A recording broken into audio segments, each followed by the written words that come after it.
So what is up guys, it's your boy Manganero, back at it again with another video. Wow. It's me, Manganero, your friendly neighborhood doodle. So I just wanna share my thoughts about this new Blue Archive the animation, episode 1. If you want to watch this, you can go to anyone YouTube channel. They're streaming it every Sunday. So let's go to the main topic. The Blue Archive animation. We can see they started off with a prologue. It's just a sneak peek of the alternate timeline where Kuroko came. This the alternate timeline.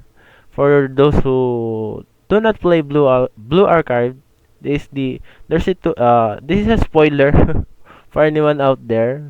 There is a two timeline in the Blue Archive, Kivotos. One is the destroyed one and one is the peaceful one. The difference, the first one is Sensei is not what do you call that? Sensei is just an advisor. He's not going outside. And then the second one is Sensei is the one who's advising the student personally. He's there. Kumbaga nangingialam siya. Siya yung nangingialam siya doon. Englishin nyo na lang. So, then, let's go to the important part. Where it is. There, one of the important parts. The tides of Kuroko. I believe they purposely highlight this. Sorry for the quality. My computer is antique. So it's probably frame FPS dropping. They purposely highlight this for the players who play it since day one. The Tides of Kuroko. Especially the chibi one. Kung makikita niyo yan. And let's go back. This is just a sneak peek of the alternate timeline. The prologue. But they didn't continue it to the tutorial part where you see the other student, Yuka, where Rin explaining what is Kivotos and what are they doing. I kinda like the color, the animation. I wish they will continue it like this, the coloring. I wish it will not be going down episode 2, just like any other anime, no? This whole 6 minutes is for the Avidas for closer task for meeting for them because they're in depth. Many people know that. Ads. Let's move on to where this whole 6 minutes.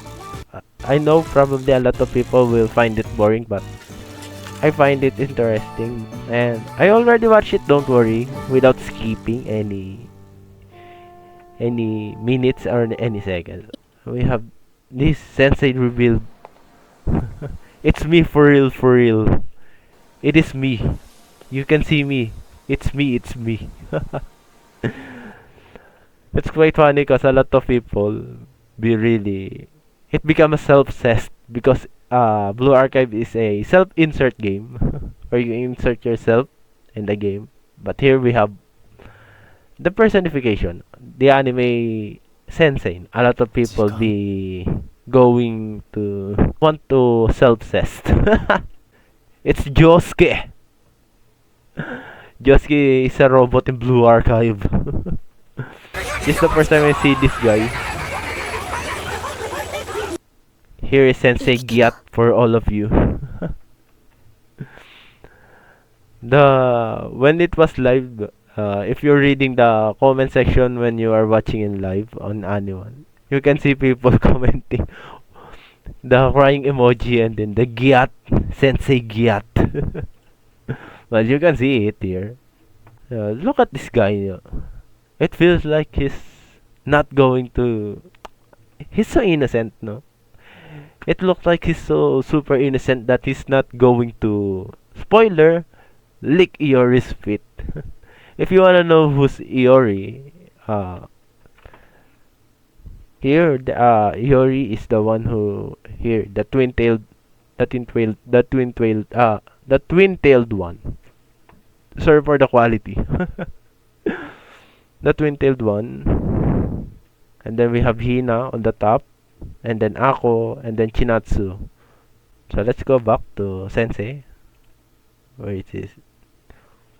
I'm kinda fond of the sensei who's in the Problem Solver 68 manga.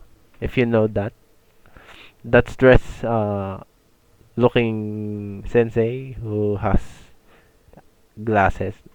Let's skip this for this just これをき the this is just sensei helping the Abydos because as you know they are lacking the supplies to fight like the ammunition as you can see there and then Shiroko. 私は2年の砂狼白子 By the way, they have 4 ears nga pala. Look at that wolf ears and then we have the human ears. Everyone who has these ears, the secondary ears, also has human ears, no? Those who have animal ears have human ears also, so I'm kind of curious, no? Or because they are humans and then they have the what do you call it? The properties of a animal, no? Like wolf ears and then human ears. Let's go 弾 there. 薬が残り少ないという I can this is the where the battle begins. This is without Sensei. At first, I thought Sensei doesn't just talk in the game. I'm kinda curious on how Sensei commands in game, but here we can see in the anime. But the only problem I have is あいつらまる where the. By the way, this is where we このままじ see ゃアビドス高校の生徒さん Arona's たちは voice. First time hearing it here in anime. Here, Sensei is just. How do you say that now? I feel like it's lacking the commands because. Sorry, I'm going to compare it to a certain anime. No? Arc Knights, no? Doctor is. What do you call it? You can hear Doctor's voice commanding the unit. Like the phase 1, the phase 2, phase 3. But here we can only hear Sensei. This. 相手に向けて弾幕を Just like those, what, that meme. Go random, go random shit. Yeah. And then after this, you will not hear Sensei voice anymore. 周りが見えない落ち着 It's like he's giving command but you cannot hear it. けさせるか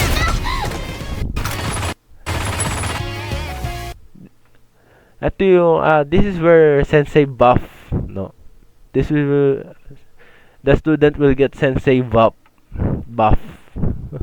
I said, Ayane as a support, but instead of healing, she dropped down, magazines. The ammo mag. And then Nonomi using his minigun, using her minigun. And they are low on ammunition. これでおしま This scene is brutal if this is not blue archive.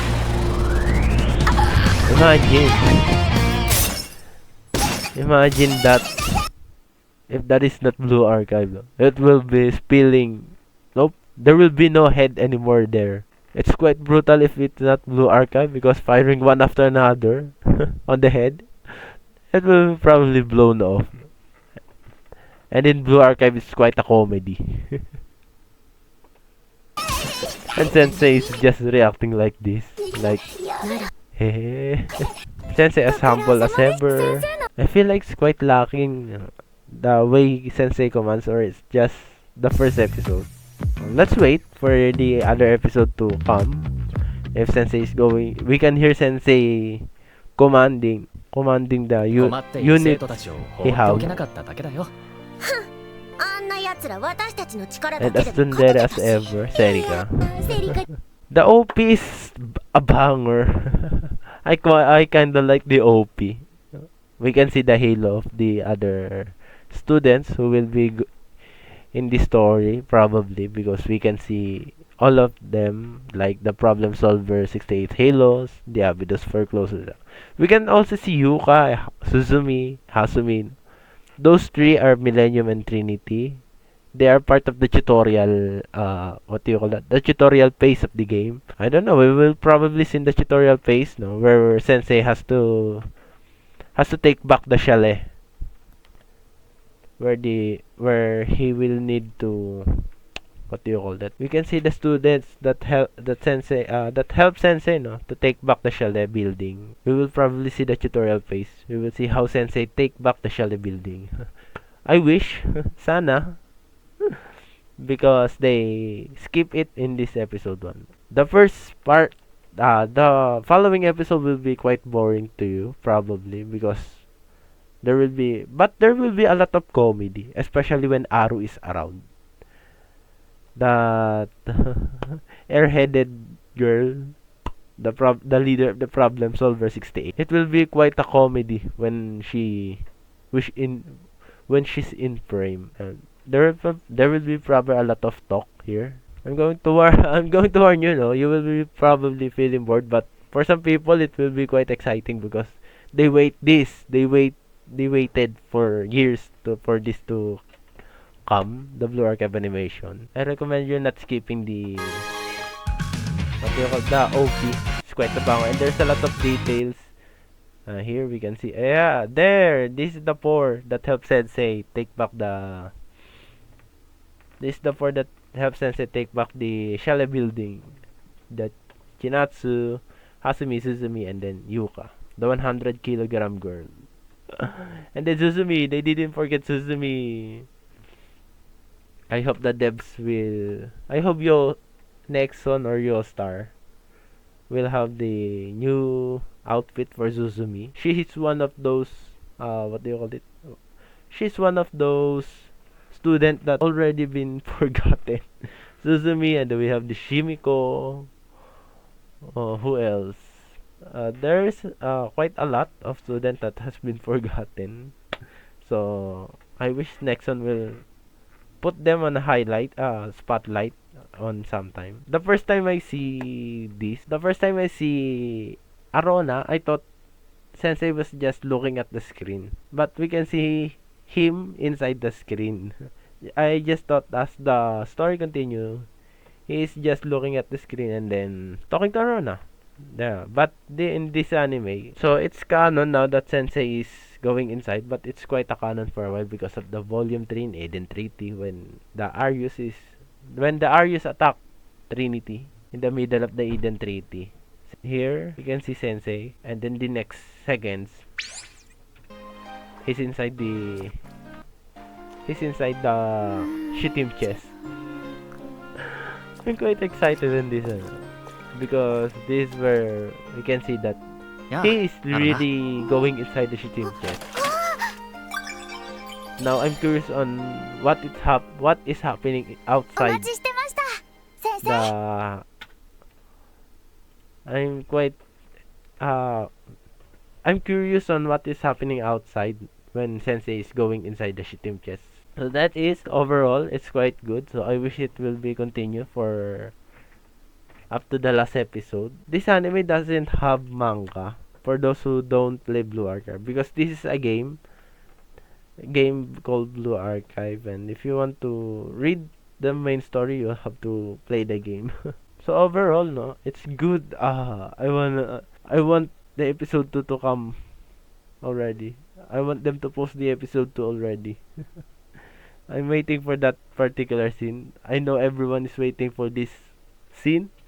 Well, I'm going to say it. The scene where Iori, where Sensei lick Iori's feet. A lot of you probably will probably go crazy with that scene. Especially the Blue Archive players. They're quite fond of that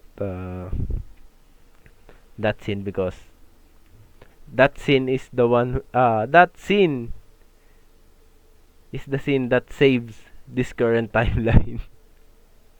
So yeah, can't wait for it. So I wish Blue Archive Nexon will continue this kind of animation style. I wish it wouldn't fluctuate.